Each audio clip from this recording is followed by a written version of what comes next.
Lawyer होते हैं, इनको पहले पता होता है कि क्या चीज़ होने वाली है। हालांकि उस केस में ना जो है किसी भी पार्टी को रिप्रेजेंट नहीं कर रहे होते, लेकिन कुछ असेसमेंट होती है, कुछ इन्फॉर्मेशन होती है और कुछ पीछे की हिस्ट्री होती है देखने में कि इस आदमी का ट्रैक रिकॉर्ड किया जो जज साहब हैं। तो जो केस का फैसला नहीं आएगा फ़लाँ तारीख को, वो तो मालूम था कि जी जज साहब का जो अदालती अमला था, मेरा उनसे रब्ता था।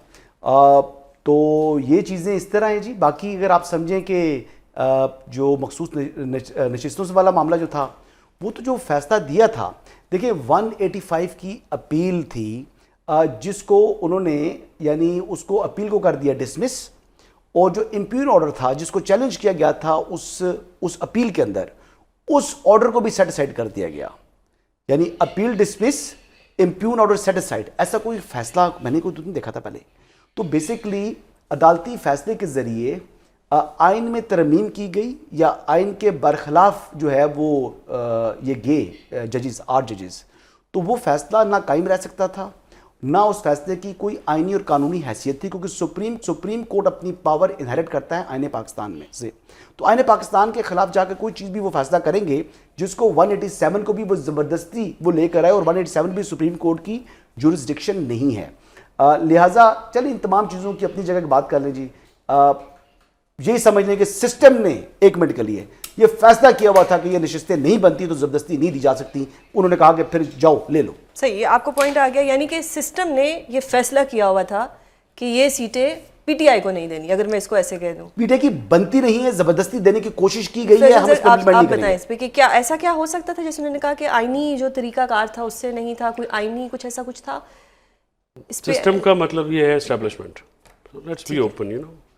ये अब वो दुनिया चली गई जब हम इशारों कनायों में बात करते थे, और अब हालात, इस्टेब्लिशमेंट बहुत पावरफुल एलिमेंट है पाकिस्तान की पॉलिटिक्स में। आज से नहीं है, गुज़िश्ता 76 सालों से हैं, आज भी हैं, कल भी थे और आइंदा भी शायद रहेंगे। उसके अंटर अनलेस अगर पूरी पॉलिटिकल पार्टीज जो हैं वो किसी नए रूल्स ऑफ गेम्स पे एग्री नहीं करती, और वो रूल्स ऑफ गेम्स में क्या हो सकता है कि रिवाइवल ऑफ कॉन्स्टिट्यूशन हो सकता है, रिवाइवल ऑफ डेमोक्रेसी हो सकती है, और फ्री एंड फेयर इलेक्शन के लिए इंडिपेंडेंट इलेक्शन कमीशन, और इस्टेब्लिशमेंट से ही बात करनी पड़ेगी कि जनाब आपका जो तर्ज हुकूमत है उससे हुकूमतें तो चल जाती हैं, मुल्क नहीं चलते। लिहाजा और फिर तमाम पॉलिटिकल पार्टीज़ को ये अपने वोटर्स के साथ, अपने कुलीग्स के साथ जो डिफरेंट पॉलिटिकल पार्टीज़ में हैं, उसमें चाहे तहरीक इंसाफ हो, नवाज लीग हो, पीपल्स पार्टी हो, मौलाना साहब हो, ANP, MQ, across the board, nationalist parties हों, छोटी हों बड़ी हों, वो फिर ये अहद भी करें अवाम पाकिस्तान के साथ कि फिर फ़ौज की सियासत में मुदाखलत को वो फैसिलिटेट नहीं करेंगे।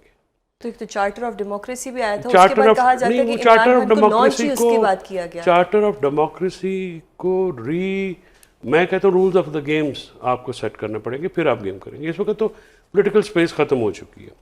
बाकी हम ये बात कर रहे हैं कि आइन, कानून, ज़ाब्ते, अगर तो मुल्क आइन और कानून के मुताबिक चल रहा होता तो फिर तो हम बात कर रहे थे। इसका डिफेंस मिनिस्टर ने खुद कहा है, इस हाइब्रिड मॉडल, हाइब्रिड 2+O या प्रो मैक्स जो है, उसमें ये पहली दफ़ा पाकिस्तान में ये जमहूरी मार्शल लॉ नाफिज किया गया। उसका तरीक़ेकार ये था कि जिनके पास मैंडेट नहीं था उनको आपने सीटें दी, उन्होंने पीपल्स पाकिस्तान तहरीक इंसाफ के जो मामलात थे उनको आपने कॉर्नर किया, उनके वर्कर्स को, उनके लीडरान को, उनकी फैमिलीज़ को, उनके पार्लियामेंटेरियंस को, जो हुआ सबके सामने है। लेकिन अभी जो बात मानी खेज है वो हुकूमत की तरफ से बार बार मुज़ाकरात का कहना है, और ये सब कुछ हो रहा है अमेरिका के दौरे के बाद। यानी अमेरिका के दौरे की कोई रेलेवेंसी है? डेफिनेटली है। और मैं कुछ वहाँ पे जो बातें हो रही हैं, सुहेल बड़ाइच साहब का आर्टिकल लिखाया गया और वहाँ पे ये कहा गया कि इन्होंने बात की, और जो वहाँ पे बहस हासिल हुई वो कोई लॉजिकल नहीं है। अगर उसको रिवर्स करके पढ़े तो लॉजिकल है। वाई वुड फील्ड मार्शल या उनका delegation will discuss Imran Khan if that was for the regional security and all that? हाँ, उधर से जो बात हुई है, जो रूमर्स हैं वहाँ पे, ऑब्वियसली कंफर्मेशन तो नहीं है कि वहाँ पे जो डोमेस्टिक अदम इस्तेहकाम है, इन्वेस्टमेंट जो क्रिप्टो है या इन्वेस्टमेंट है या माइनिंग है, उस पे जाने के लिए ज़रूरी है कि आप मुल्क में एक सियासी इस्तेहकाम लाएँ। अब सियासी इस्तेहकाम जो है, फ्रैंकली स्पीकिंग, अगर पीटीआई ये समझती है कि इमरान खान साहब की रिहाई के ऊपर बात होगी, नहीं होगी। नहीं होगी।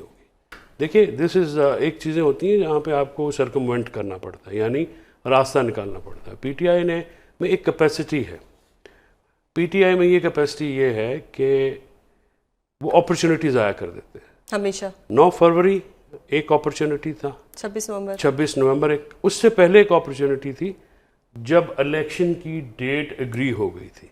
सिर्फ ये था कि बंदयाल साहब के रिटायरमेंट के बाद काजी फाजिल साहब जब आएंगे तो तब आप इलेक्शन करा लीजिएगा, विच वॉज नॉट कोई ऐसी बात नहीं। तो उस वक्त पंजाब और उसके इलेक्शन हो जाते तो मेरा नहीं ख्याल कोई प्रॉब्लम इस तरह होता या एक मामला होता। फवाद चौधरी भी उस मुज़ाकराती टीम के हिस्से थे ना? जी बिल्कुल बिल्कुल, मुझे ज़ाती तौर पर वो तो आप समझिए कि वो जिस तरह से वो हुआ, मुज़ाकरात को फिर ख़त्म किसने किया जी, ये बताएं मुझे। इमरान खान साहब ने का हुक्म था ना। देखिए, यानी कि इमरान खान साहब रॉन्ग डिसीजंस लेते रहे हैं, आप ये बात मान रहे हैं, और वो अभी भी रॉन्ग डिसीजंस ले रहे हैं। अच्छा, इमरान खान साहब के रॉन्ग डिसीजन हैं तो क्या नवाज शरीफ के नहीं है? बिल्कुल है। बेनज़ीर भुट्टो के नहीं है? सर कहीं ना कहीं नवाज शरीफ साहब को मुज़ाकरात का दरवाजा उन्होंने खुला रखा। देखिए, जो इमरान खान साहब के साथ जो इस वक्त ज्यादती हो रही है वो ये हो रही है कि उनको अपनी पॉलिटिकल टीम तक रसाई नहीं है। शाह महमूद कुरैशी साहब जिन्होंने लेटर लाहौर से लिखा है, उन तक रसाई नहीं है। जो उनका पॉलिटिकल कैडर था, अंडर कॉशन है या वो लेटर? नहीं, कॉशन नहीं है। ये मेरे समेत बहुत सारे जो हमारी पार्टी के लोग हैं उनकी ये राय है कि आपको मुज़ाकरात करने चाहिए, और मैं तो इस हद तक जाता हूँ। नहीं, नज़रिया खान साहब का नज़रिया का नहीं है। खान साहब हमें ये अलाउ करते हैं कि आप अपनी राय दें। मैं एस्टेब्लिशमेंट से बात करने का मुखालिफ हूँ, उसकी वजह है सियासी जमातों से बात करनी चाहिए आपको। तो आपकी जमात कहती है फॉर्म 47 वाले हैं, इनसे क्या बात करनी है? अच्छा, मार्शल दौर में नहीं आप बात करते? क्या आप लेजिटिमेसी एक्सेप्ट कर रहे होते हैं? नहीं। This is how politics work. जब और हमारे रीजन में, हमारे एरियाज पैटर्न्स में तहरीक चलानी है तो फिर तो अलीमा बीबी और उज़मा बीबी और नौरीन बीबी को खुद आगे आना पड़ेगा ना जी। अब वर्कर्स की और लीडरशिप की जो डिस्कनेक्ट है आपस में, जो ट्रस्ट डेफिसिट है, उसको कवर करने के लिए तो फैमिली ही एक वाहिद ऑप्शन बचा है। वर्कर क्या करे? वर्कर तो 26 नवंबर को आया था, मैं वही तो अर्ज कर रहा हूँ। तो लीडरशिप नहीं आई ना, वर्कर तो आज भी आने को तैयार है, लेकिन इस लीडरशिप के पीछे नहीं आएंगे। मैं हसन से पूछना चाहूंगी कि वर्कर तो आज भी आने को तैयार है। Just one sentence with permission of both of you friends, कि गुजारिश है जी कि एक पॉलिटिकल और वर्कर की हैसियत से, एक आइन व कानून या डेमोक्रेसी पे यकीन रखने वाले शख्स की हैसियत से, मैं समझता हूँ कि इस्टेब्लिशमेंट से बात करने की बात खैर नामुनासिब है और नहीं होनी चाहिए, क्योंकि इस्टेब्लिशमेंट को फिर हम खुद जो हम काम कर रहे हैं, हमारा इस वक्त स्टांस ये है कि आप सियासत से बाहर निकलें। अगर हम उनसे बात करने का अंदिया देते हैं तो फिर तो हम उनको सियासत में शामिल कर रहे हैं। सो जो ये भी बात पीटीआई में हैं लोग, सॉरी यार मैं टाइम ले रहा हूँ, माजरत, हैं वो जो कहते हैं कि आप लेजिटिमेट, भाई लेजिटिमेसी का इशू नहीं है। ये गवर्नमेंट कभी भी लेजिटिमेट कंसिडर नहीं होगी, जैसे मार्शल कभी लेजिटिमेट कंसिडर।